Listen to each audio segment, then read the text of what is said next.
So this is the Cinemax app, and coming to the web page, this is what you'll be met with. So you can see this beautiful carousel effect. Then I can click through a movie and I'll be redirected to the movie information page.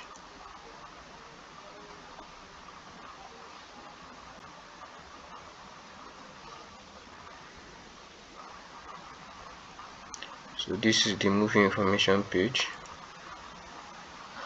I can click through and I'll be redirected to the website.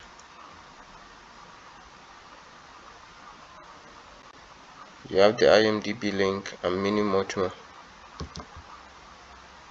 You have the genres, so I can select horror genre and it will be displayed. I will see all movies under the genre of horror. This carousel displays the trending movies for the day. So on landing on the web, you'll be met with all movies that are trending for that day. Then this card plays this allows you to discover movies on your own, any kind of movie. So we have the miscellaneous button by the side. If you click this floating button, you're met with this drawer. So if you enable this feature, then adult movies and content will be displayed to you through your searches and throughout the whole app. So if I switch on, if I enable this, then you receive a reload because it's making a request to the server. And now I will be met with adult content in the app. This is the light mode. I can switch to light mode. This is the light mode. The app still looks beautiful on the light mode.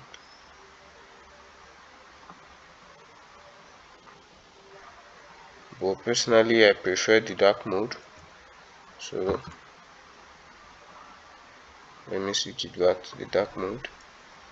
Then let me show you the AI feature. So if I click this microphone button, I'll be able to talk with the AI and the AI can do things on my behalf in the application.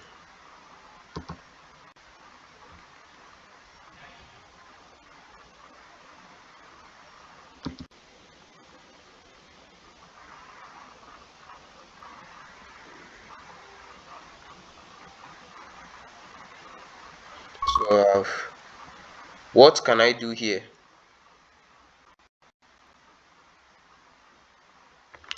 What can I do here? Sorry, I have no answer. So if you mention something that the AI doesn't know about, it will fall back to sorry, I do not have an answer. What is this app for?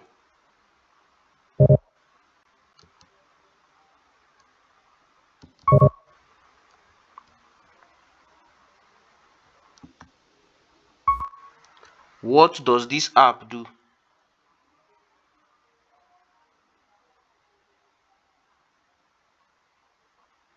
This is Cinemax, an app where you can find the movies you love. Try saying, go to comedy, surprise me, search for Superman, make it dark, log in. So as you can see, search for Superman.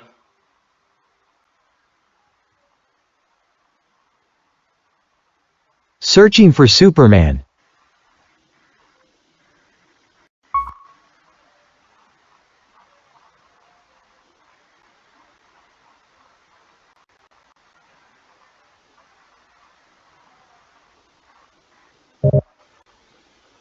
So as you can see, we've communicated with the AI and it is doing exactly as we've told it to do.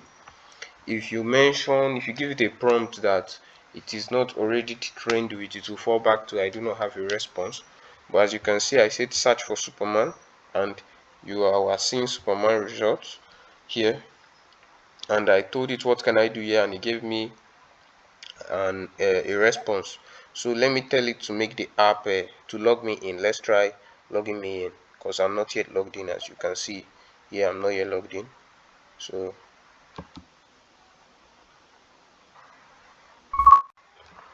login,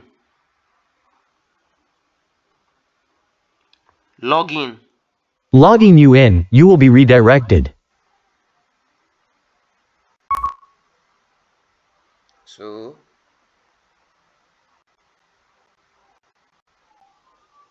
it's processing now. As you can see, I'll be redirected because this app is utilizing the TMBB API on the back end. So I'm using their own system to read and write movies on behalf of the user. So if I approve, I will be logged in and redirected to the app again. And as you can see, we did this through the AI, and this thing will be changed to my movies. Wonderful.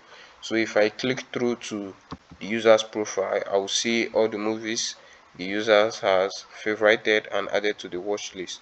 So let me add a movie to the watch list. Let me add another movie to the watch list.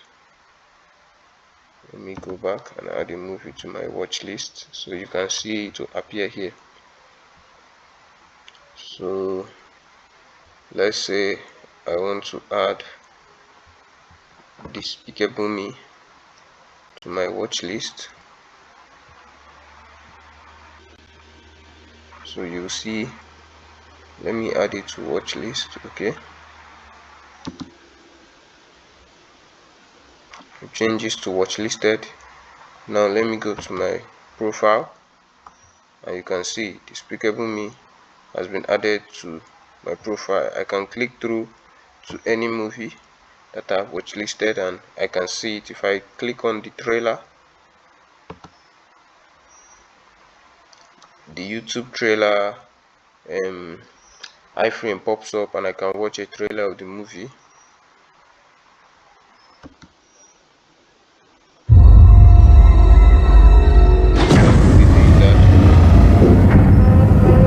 Where were you when it left? So I'll close that, and like that I can click back and it will take me, it will move through the history stack and take me to my previous location on the app. So let me go back.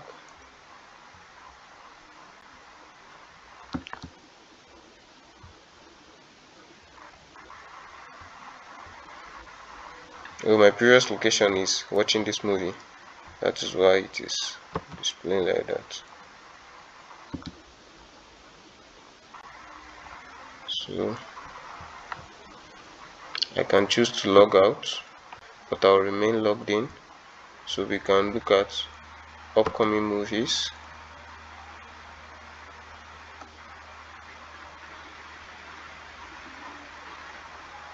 That is movies that have been released recently and maybe for 1, 2, 3 weeks that have just been released, so you can see them here. Let me show you the pagination functionality. So if you click to the next page, you see we have this. So the pagination works quite well. You can see now we are on page 2. So we can go back to page 1 as always. We can go back to page 1 as always, and you see it didn't need to perform a refresh. It didn't need to perform a refresh. So let me show you one more thing, the actor's profile page. So let's say I want to see about this actor. So as you can see, this is the actor's profile page. This is the actor's profile page, and you have movies that the actors are known for. So you have something like this. These are the movies that the actor has casted in. This is the profile picture. This is a biography of the actor, and this is one or two info about the actor. Their social media handles, I can click through it if it is available. You have this cool hover effect on each one. You also have the hover effect on the rating, so you can know Top Gun Maverick has a rating of 8.2 out of 10, which is nice. So I can go back on the history stack. I can return back to my previous location in the app. As you can see, voila, everything goes nice. Well, we can click through these places and we'll be redirected to that particular genre. So if I click comedy, it's just like clicking the comedy genre here, and or every movie comedy related or every movie in the comedy genre will be displayed here. So as you can see. Alright, that will be all. Thank you.